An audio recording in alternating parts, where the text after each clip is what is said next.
अहिलेसम्म 10,000 फलोअर्स छैन। छ्या बेइज्जतै हुने भयो। मान्छेले के भन्छन् 10,000 फलोअर्स पनि छैन। अहिलेको जमाना टिकटक खोलेको 5-6 वर्ष हुन लागिसक्यो, अहिलेसम्म 10,000 छैन। त्यही भएर हेपेका हुन् कि 10,000 फलोअर्स बनाउनु पर्छ।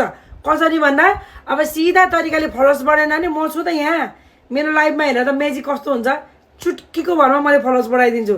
एकचोटि हेरेर त त्यहाँ नम्बर हुर्र बढेको।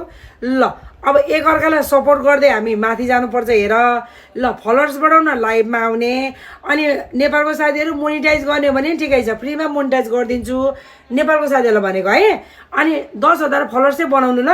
लास्ट हेर्छन् अहिलेको जमानामा 10,000 फलोअर्स पनि छैन भने त कामै छैन के। राम राम। ल तपाईँलाई 10,000 फलोअर्सको सपोर्ट चाहिएको र आइडी मोनिटाइज गर्ने, नेपालमै बसी 2-4 पैसा कमाउनु मन छ भने चाहिँ मसँग जोडेर जाने। भ्युज ल्याउनु सक्नुहुन्छ भने झन् बब्बाल भयो, मजाले भ्युज आयो भने मजाको पैसा आउँछ हेर्नु।